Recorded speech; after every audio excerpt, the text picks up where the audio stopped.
You are listening to The Thought Leaders Show with the world's cutting-edge, hottest innovators, influencers, and impact makers today.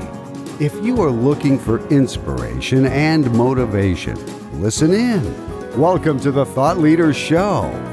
Now, here's your host.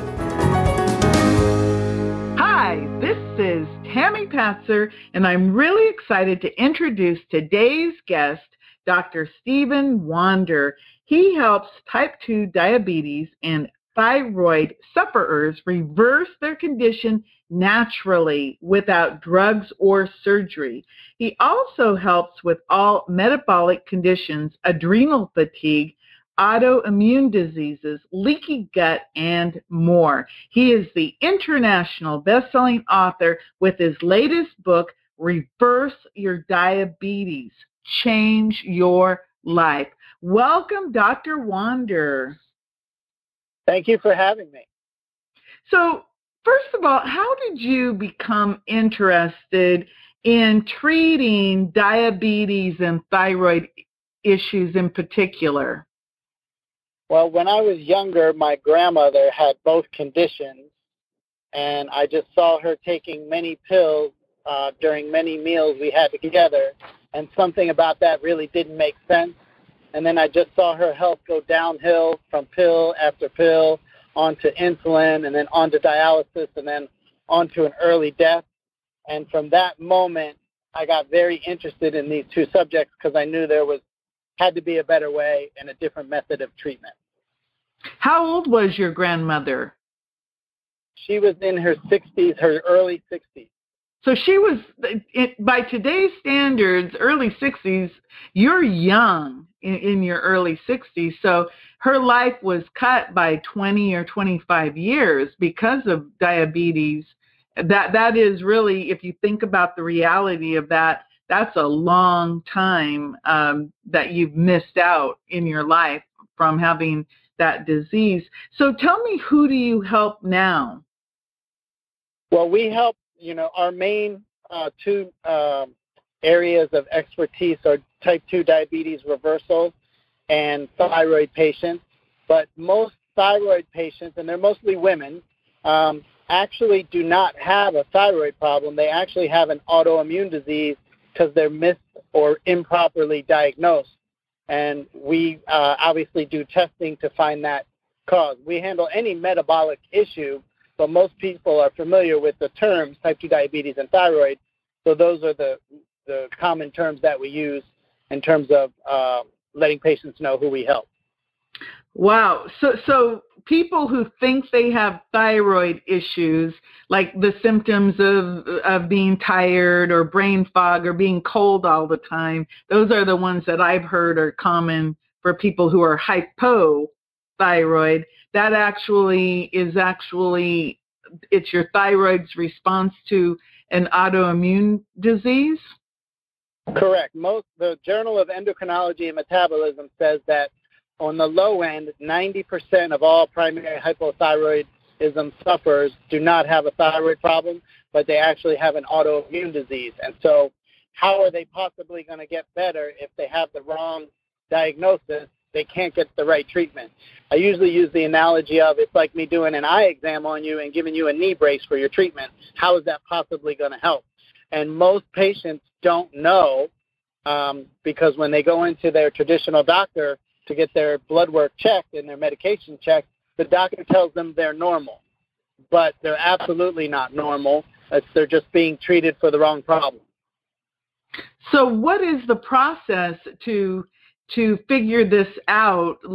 And I'll just use myself as an example because I've struggled with weight issues since I was 9 years old, yet when I've gone into the doctors and said, I have, for example, my hair was falling out at one point, I can't lose weight, but my blood work for my thyroid comes back and they tell me, oh, you're fine, and send me on my way. And I'm going, well, I still have these issues.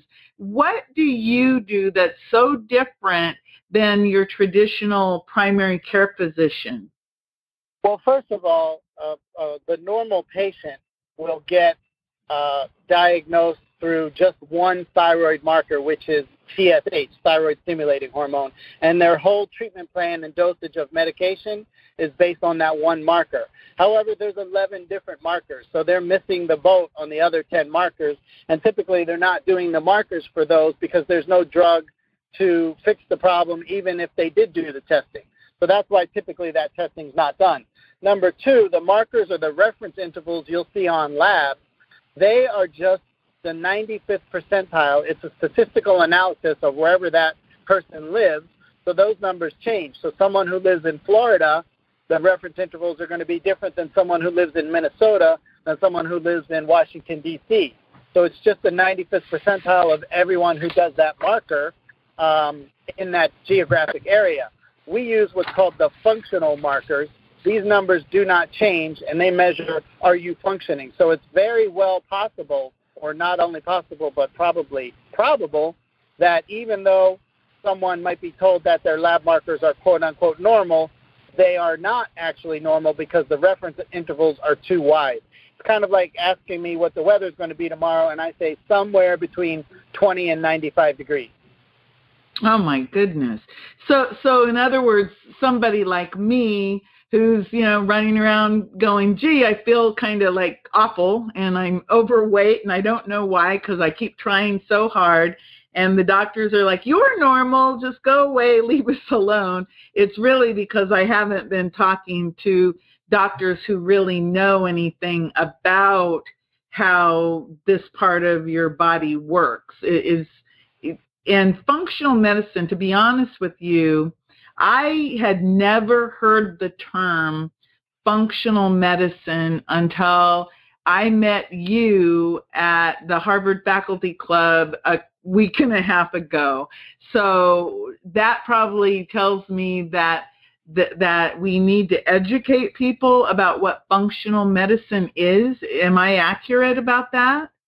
Absolutely. Most people walking around with a problem. Basically, if you're walking around with a problem and your situation is not getting better in the traditional sense, typically you're in what I call the pill for an ill model. In other words, you're going in, you're telling your doctor you have certain symptoms or certain things are coming up as too high or too low on your blood work or any other testing, and your doctor basically just either covers up the symptom or with a pill and medication, or makes your lab marker better by giving you some form of medication. However, the reason why you're having the symptom or why your lab markers aren't proper is not being addressed. And if the cause is not being addressed, then basically you're just covering up symptoms with medication, and the medication's bullying the body, and you're never getting to the root cause. And so people, while it's in its infancy in terms of functional medicine, that people do need to be educated and told about this, there are more and more people who might not know the term functional medicine, but they're searching, and they just don't know where or who to search for, but we're out there. Right. So if I'm looking for a functional medicine doctor, if I, think about how we look for information today, we do a Google search. Would I be trying to find a functional medicine doctor through my symptoms, or what words would trigger me being able to find you? That's a great question, actually. I would probably start with typing functional medicine doctor in your city, or I would, if you have a specific diagnosis, I would type whatever that, like low thyroid or type 2 diabetes, natural treatment in my city, and that'll probably get you off to a good start in terms of looking for someone who practices functional medicine. That's really interesting. Like I said, I just heard of the term, so I'm really like, whoa, I've uncovered this layer of information that the world needs to know. So I'm really glad that we're talking about this. Tell me more about why you wrote the book, Reverse Your Diabetes, Change Your Life, because the term reverse tells me that you don't have to live with diabetes. You can change that, and you obviously are not saying, here, take pills to change this. There's actually a way to reverse diabetes? Absolutely. Type 2, it's completely treatable, reversible, and preventable. The top 3 common myths about type 2 diabetes are that it's weight-related, which is untrue. I have many, many patients who you can see every vein and muscle in their arms if they wore a short-sleeve shirt, and they're a type 2 diabetic when they start. The second most common myth is that it's genetic. There has not been a genetic component found for type 2 diabetes at this point. And even if there were, all the studies on genetics say that if you have the gene, as of today's interview, there has not been a gene discovered. And number 3, it's because of age. So there's not one disease out there that says when you turn blankety-blank age, you're going to get blankety-blank disease. So those top 3 myths are really just myths. What you need to find out is why a person is actually unable to regulate their blood sugar. And if we lined up 1,000 type 2 diabetics, we would come up with 1,000 different reasons on why them specifically can't regulate their blood sugar. But when you find the reasons why through proper testing and put those people on a specific customized plan that's built just for them based on their blood chemistry and other tests, then it's actually, when you have the proper motivation from the patient who really wants to reverse their situation, it's actually quite easy, and we rarely see a diabetic fail. Wow. You talk about these different misconceptions and myths. Like, for example, some people say, oh, diet and exercise, and that'll solve everything. Is that true? Like, all these people are telling me, oh, well, you should eat, become a vegan or vegan or be, and I'm like going, oh my God, I can't even imagine not being able to eat certain, like meat or chicken or fish or different things that I eat because I'm not a big vegetable eater. So I'm trying to figure out, well, how could I even do that? Is the diet and exercise, is that, obviously that makes a difference, right? Well, let's talk about exercise first. Okay. Some type 2 diabetics shouldn't even exercise because they're not healthy enough to exercise. If we did a specific saliva test and tested the person for adrenal fatigue, if they're in too low a level of adrenal fatigue, exercise would be the worst thing in the world for that person to do, while there might be other diabetics where exercise could help. So it really does depend on each person, and that's the same thing with food. And that was the hardest thing about writing a book, because there are so many different reasons that a person cannot regulate their blood sugar. We couldn't possibly list every single reason in specificity or in detail to help every single patient. So we kind of just had to write a book based on different things that need to be checked. Everyone is not going to need to eat the same type of foods because everyone has a different biochemistry. That's why one of the tests we do a food sensitivity test, which tests which foods might be causing you a specific problem, and you shouldn't have that food. So for some people, it might be certain meats or certain vegetables. But the good news, I always tell people who are applicants to become patients in our office, is that we will never, ever, ever tell you that you have to decrease your calories. You can literally eat as much as you want as long as you're eating what is good for you. And this can be done through challenges to the body. This can be done through testing. But once we find out what a person needs to have, they can eat as much as they want. And it's usually, that's a problem why diets fail, is because people are hungry. So you're actually not hungry on our program.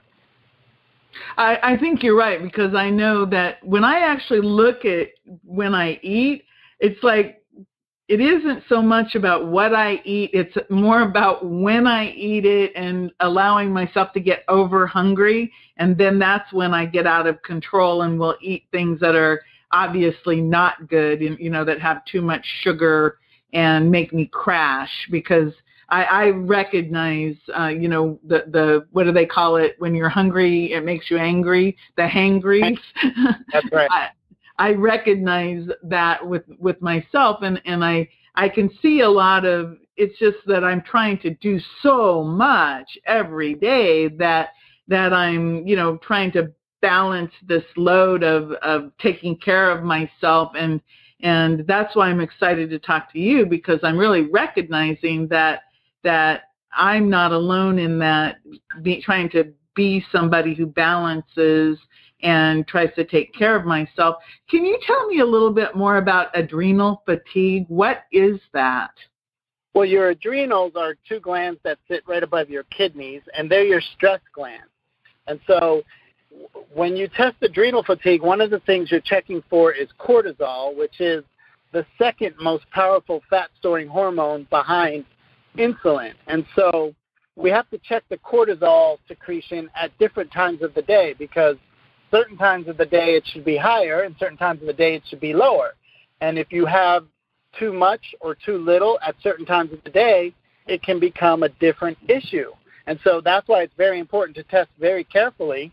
But if a person has too low cortisol, their energy is going to be very depleted. They're going to have a lot of brain fog. They're going to be tired. And if they exercise, they're actually causing themselves way more harm. Whereas if someone's cortisol is too high, they're going to have a lot of problems falling and staying asleep, and problems losing weight because they have too much cortisol.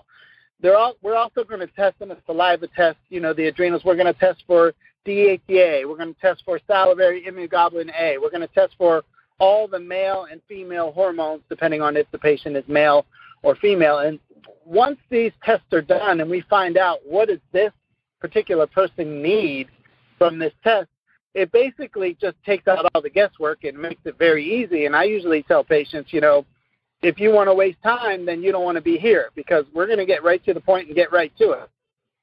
Literally going to start. So it literally starts with you can go see the doctor, go see Dr. Wander, and then you will obviously interview them, but then you do these tests to find out what in the heck's going on. What are some of the issues that you find with people? Do they avoid getting the blood work? Do they not know that they need these tests?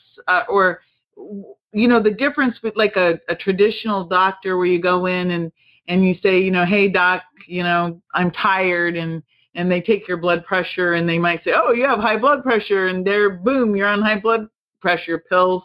But why do you have high blood pressure? Just like what you were saying, why are you having type 2 diabetes or the thyroid or the adrenal fatigue? So does it really start with going in to see you and starting with all these tests so that you know exactly what's going on? Well, first step usually with us, depending on how an applicant comes to us to become a patient, is we will interview them and make sure that their priorities are ready. In other words, is their health their number one priority? Are they going to be able to make dietary changes? Are they going to be able to take nutraceuticals to help them once we find the problem? Are they basically going to be a patient who's compliant? Because we want to start with that first, because the most frustrating thing for a patient and us as doctors is if we find the problem and then tell you what to do and then you don't do it, well, it becomes very difficult. And the way functional medicine works, we spend a lot of time figuring out what needs to be done. And so we're not running back and forth between patient and patient. We're working up a patient, and it takes quite a bit of amount of time. So the first thing that we do is we make sure that the patient is a good, are we going to be able to accept your case? Once we decide to accept the case, then we're going to order the specific testing that we need to order to figure out what's wrong with this person.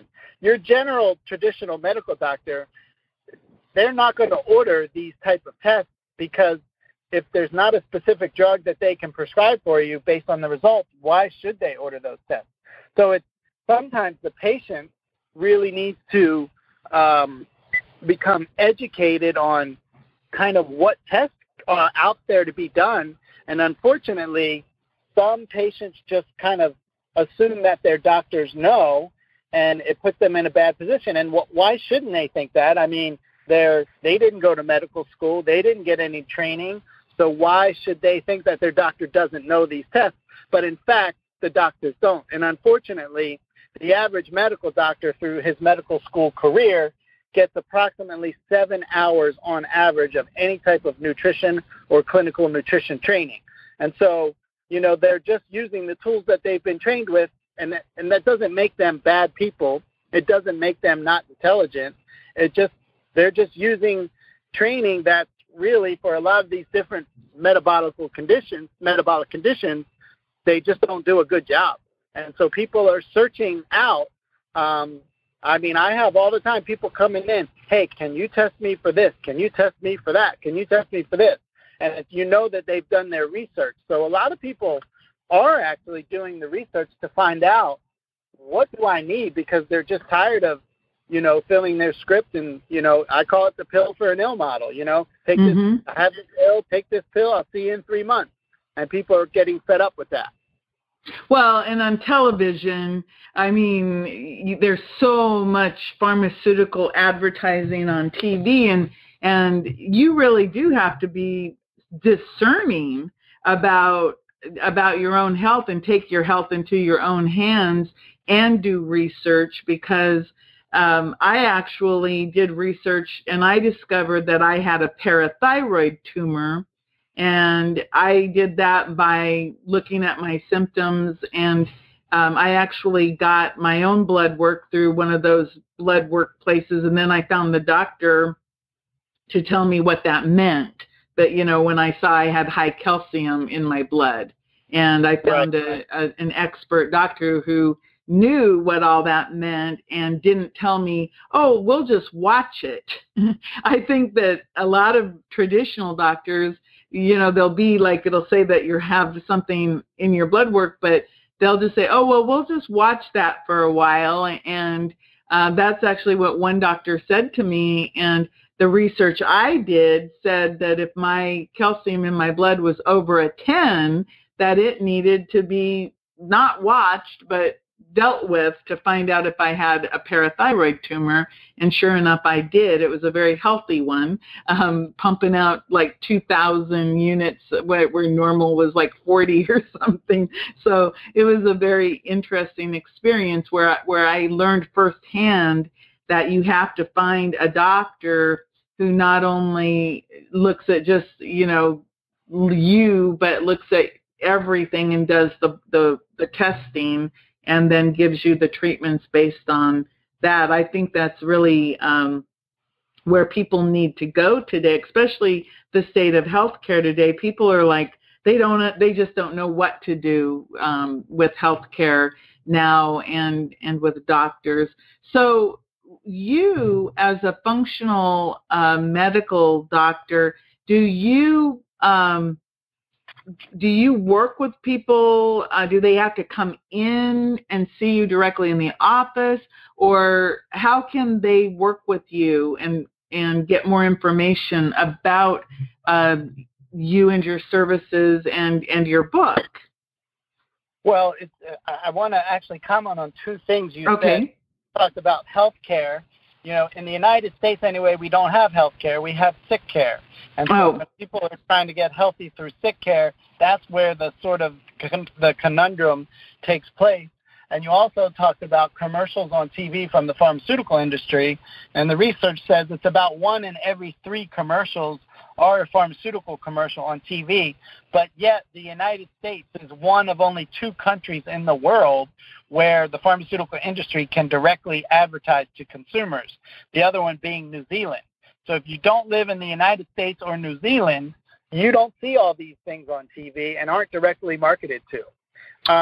But if people are interested in finding out more about functional medicine and reversing diabetes and thyroid and autoimmune, probably the best thing to do would be to go to our website, which is dcfunctionalhealth.com, or they can call 301-770-5395. And you asked, do people need to come in? We currently have many patients who are patients in our office who we've literally never met. They find us somehow, and through technology today and through FedEx and DHL and UPS, things can be mailed and sent, and through email can be done really anywhere in the world. And so testing can be done, requisition forms can be sent, testing results are just emailed nowadays. Supplementation can be mailed. And so, yes, while we like to see patients in the office because you can pick up a lot of things seeing an actual patient, it's not 100% necessary. But we have many patients who literally I've never met them. Wow, that's really, I love that. So dcfunctionalhealth.com, and you can actually connect with Dr. Wander without having to go physically into the office through that website or by calling that phone number. That's really wonderful. So, and your book, Reverse Your Diabetes, Change Your Life, is that available online, on Amazon? Can they get that anywhere? They can get that on Amazon, yep. I don't know the link off the top of my head, but I'm sure if you type in Reverse Your Diabetes, Change Your Life, the link will pop right up and they can order the book right online. Okay, great. I'll make sure that there's a hot link so that people can just click from the show notes to find the book and everything. And definitely, in the world today, we as the person have to take our health into our own hands, and we need doctors like Dr. Wander, because, we, even though we're very smart and savvy and we can look stuff up on Google and online, we really need somebody who knows exactly how our bodies work and who isn't stuck in the old traditional way of telling you, here's a pill, like you said, the pill for the ill. My mother, you talked about your grandmother. My mother passed away. She was only 59 years old, and she had died from congestive heart failure. And I remember thinking when I'd go pick up all these pills that she had at the pharmacy that I kept going, I don't think that all these pills are compatible, because she had water pills and all these different pills. And I mean, even though I didn't have any background, it just seemed to me like nobody was ever saying, maybe you shouldn't take this pill with this pill, because she was always, complaining of all these different issues. And then, of course, I watched her fail. Like you said, you watched your grandmother go from, downhill. And I saw that in my mom again. She was only 59 years old, and that's how old I am now. And so I go, oh my God, my mom was young, because I know that I'm not old. So I really didn't understand that when I was 27 years old when she passed away. So today it's like, wow, we really need to educate people. And I think I could probably talk to you a lot longer, but I want to respect your time. So is there one thing that people should think about when it comes to looking at their own health that they should think about doing, that you can think of before I let you go? Well, I think people should find out, what is their motivation for getting better, because there are answers out there, but sometimes the changes that people need to do, depending on their situation, might not be the easiest. But if their motivation is above all else and they want to get better and they're fed up with whatever situation they're currently in or concerned for their future, there is an answer. And another thing I would always tell people is whenever they see any type of doctor, at the end of the day, the only one that has to live with the decision is you, the patient. So if you have one doctor telling you X and another doctor telling you Y and another doctor telling you Z, you kind of have to go with what makes sense for you, because at the end of the day, the doctor doesn't have to live with your decision. Only you have to live with the decision, and the consequences or benefits are only going to be on you, the patient. And so it's very important for people to make sure they're looking into, is this just a situation where I'm covering up the situation, or am I getting to the root cause of what's causing this issue? What really makes sense? And that's what I would always tell patients at the beginning of the day should be on the back end of every thought and decision they're making in terms of their health care. That is really good advice. And I'm taking that advice because as I'm looking, I'm on, seriously, the anniversary of my mother was 59, I'm 59. So obviously I'm really paying attention to this. And I know that if I want to live a healthy life, my dad is now 90. So he made it to 90 and beyond.